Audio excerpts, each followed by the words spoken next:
Welcome back to the Pioneers Sideline. I'm your host, Aaron Cooney. We're going to jump right into it. Talk some Point Park women's basketball. We'll start off with Matt Desmond. They had 3 games on the week.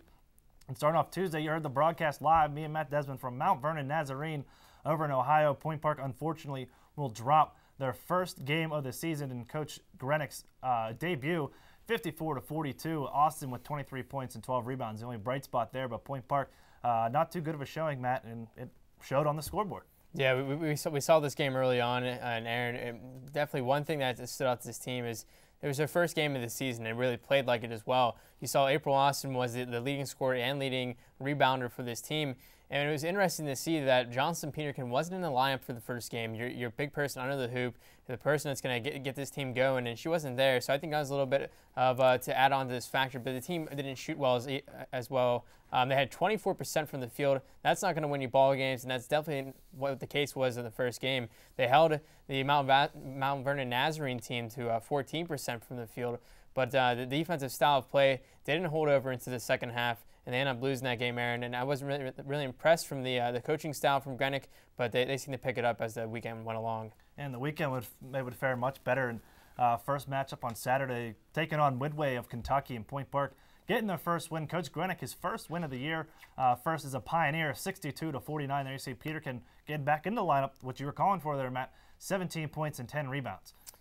Yeah, you look at that game, and I think Coach Grenick found his identity of his crew. The first game, he really just tests out his bench and see what players he could work into his system. And I think Peterkin definitely found her game. She found her stride, and it worked, and they beat a Midway team.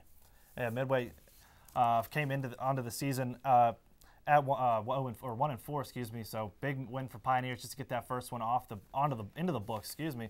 And you go right in. Second match, the tournament for the championship, and they would take on a very good Rio Grande team. Point Park coming away with another victory.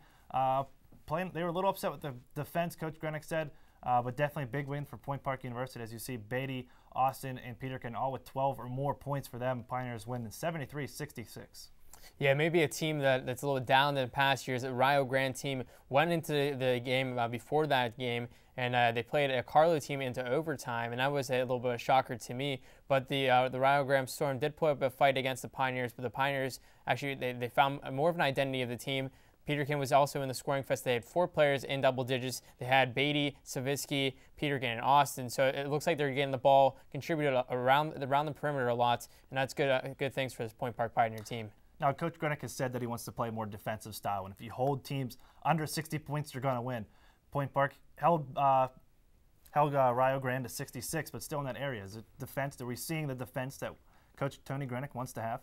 Yeah, I don't see this team being a very high-scoring team. I like to see the contribution of Kristen Beatty in that lineup. She had a good game on the scoring side of the ball, but I really like the play of Katricia Savitsky. Her defensive style of play really helped out in that first game when I got to see her against Mount Vernon Nazarene Cougars. She had a really good defensive game there, and I expect that from her and Shartner as the year goes on.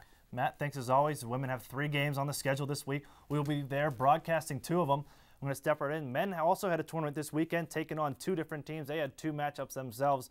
First one on Friday afternoon, Point Park taking on Lourdes University of Ohio. They would unfortunately lose that one 73-71. Kevin Calhoun going to join us here, our men's analyst and men's basketball expert. What did you see from here? You know, I saw the same thing from the Pioneers that, Aaron, we saw really over the last 2 weeks to start the year. The Pioneers can't play in the first half. The Pioneers went down by 19 at one point in the first half of this basketball game, and they couldn't dig their way back out again. And the Pioneers, you know, they only played 5 guys in the second half of this basketball game. This 5 that started the second half, ended the second half. And after losing so badly in the first half, they fought back. They actually took a lead late in this basketball game, could not hold on. Robbie Hetherington and Jimmy Taylor both were the high scorers in this basketball game over every player from the Grey Wolves of Lourdes University, but it just wasn't enough. Too much scoring up and down the lineup. Pioneers got outscored by 22 in the paint, and they go as TJ Hetherington goes, and TJ shot 3 of 12. And you mentioned only 5 players that they ran with the whole time.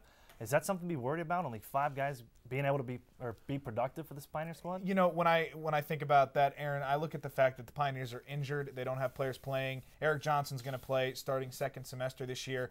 We saw Jamar Washington dislocate his shoulder. He's out 4 to 6 weeks. Dave Menzies only played a couple minutes over the weekend. Devon Alexander's been fighting knee injuries, ankle injuries.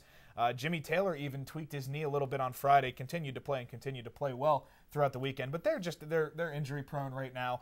Once they get healthy, I think this team will be fine. Second game they played on Saturday, the consolation game, taking on Marygrove of Michigan in that tournament. Unfortunately, Point Park falls again, 102-95. Another close one. Point Park showing the capability to be able to put up points, though. Oh, yeah, they absolutely did, but really it was Thomas on the inside. Put up 38 on the Pioneers. Pioneers once again get outscored in the paint big time in this basketball game. TJ Hetherington got back on course.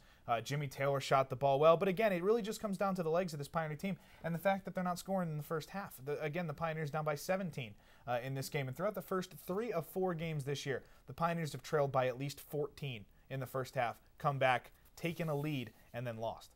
It's just not the way you want to play. I say they're out rebounded. Is that going to be a problem for the Pioneers going down the road? If there's a big man real strong inside the paint there, is that going to be a problem for Point Park? You know, with the 2 teams they played this weekend, I don't think it was so much one guy as there was 3 or 4 guys up over that 6'5", 6'6" range. Dante Anglin brought down 15 boards on Friday. That's what you want to see out of him. But really, it's just about getting a platoon of Alexander, Polot, and Anglin really together working, not only defensively to rebound the basketball, but you really want to get 25, 30 points combined out of those 3. Thank you very much, Kevin Calhoun and Matt Desmond, for joining us here. We're going to step away and take a commercial break. When we come back, we're going to talk NCAA Division I basketball and see who is the top team and the favorite to win the national tournament there. Stick around.